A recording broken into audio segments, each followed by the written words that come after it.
ওখানে ছিল সেই মেয়েটা সবাইকে তার পরিচয় দিচ্ছিল সে আলমের স্ত্রী। কি বলবো বলেন, সত্যি কথা বললেই তো হচ্ছে মানুষ আসলে সত্যিভাবে নেয় না। সে ওইখানে যারা ছিল সবাইকে হচ্ছে গিয়ে পরিচয় দিয়েছে সে আলমের স্ত্রী। আমি নিজে ফেস করেছি এটা। আমি যাওয়ার পর আমাকে বলে তোমার কি হয়, আমি বলি আমার শ্বশুর। বলতেছে ওইখানের মহিলারা বলতেছে যে আলমের কয়টা ওয়াইফ, তার কয়টা ওয়াইফ। আমি বলছি কয়টা ওয়াইফ মানে, বর্তমানে তো আমি একাই আছি, আগে যারা ছিল তারা তো এখন কেউ নেই, আমি রিয়ামণি একাই আছি তার ওয়াইফ। না এই যে এইখানে যে মেয়েটা আছে সে বললো তার ওয়াইফ। তখন তো আমি আকাশ থেকে পড়লাম, মানে মানুষ আমাকে ওইখানে অপমান করছে যে তার ওয়াইফ তো আছে, আমার নতুন করে পরিচয় দিতে হচ্ছে আমি কে। মানে তাহলে বোঝা যাচ্ছে যেই মেয়ে ওইখানে ছিল সে তাদেরকে বুঝাইছে যে আমি হিরোইন, তার ওয়াইফ না, সে তার ওয়াইফ। এই ঘটনাটা কবেরকার ঘটনা এটা? এটা যখন বাবাকে এনে হসপিটালে ভর্তি করানো হয় তখনকার। তারপরেও কিন্তু আমি অনেক কিছু সহ্য করেও বাবাকে দেখতে গিয়েছি বা ওইখানে থেকেছি, কিন্তু হুট করে এসে সব কিছু অস্বীকার করছে। এই ঘটনাটা কি ঘটলো আপনার সাথে, ঠিক আপনি আলমের সাথে শেয়ার করেছিলেন কিনা ব্যাপারটা?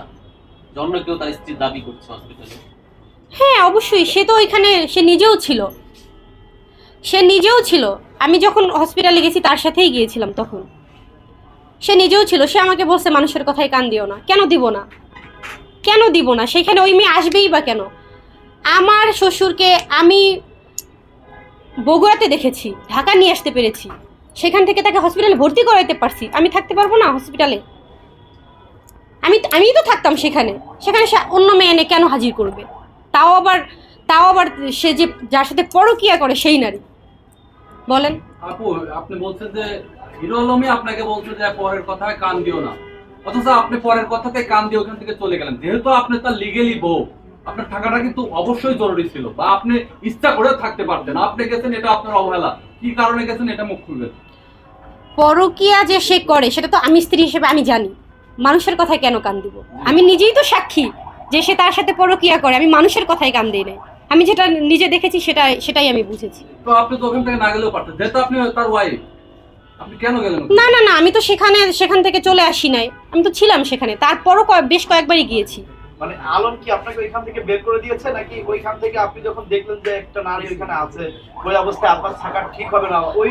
না, আমি আসলে সেই অবস্থাতেও ছিলাম, তারপরেও গিয়েছি, তারপরেও বহুবারই গিয়েছি, কিন্তু লাস্ট টাইমে এমন হয়েছে যে মানে আর নিতে পারছিলাম না আর কি। আচ্ছা আপু, আর নিতে পারছিলাম না বিধায় লাস্ট টাইমে আমি যখন ছিলাম না, হুট করে একটা দুর্ঘটনা ঘটে গেছে, বাবা মারা গিয়েছে। আলম ভাই একটা দিছে আপনাদের যে প্রত্যেকটা বারে আপনার নাম লিস্টে আছে নাইট ক্লাব, এটা কতটুকু সত্য? এটা আপনারাই হচ্ছে গিয়ে খোঁজ নেন তার কথা কতটুকু সত্যি। তাছাড়া আলমের বারের ভিডিও তো আপনারা দেখেছেন, দুবাই গিয়ে সে বারের নাচ গান দেখছে, সেগুলোর ভিডিও তো দেখেছেন। আমার কোনো ভিডিও কি আপনারা দেখেছেন? আলম ভাই ঢাকাতে এসে এটা ভিডিও পাবলিশ করবে, এই বিষয়ে আপনার কোনো বক্তব্য আছে?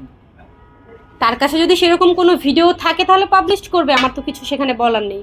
কিন্তু সে আমার হাজবেন্ড, আমার ব্যক্তিগত কিছু যদি সে ছাড়ে তখন তো সেটা তো ঠিক হবে না, সেটা তো ইনলিগাল, তাই না? যদি আমি কোনো অপরাধ করে থাকি সেরকম যদি কোনো ভিডিও তার কাছে থাকে ছাড়বে, সেটা সমস্যা নেই।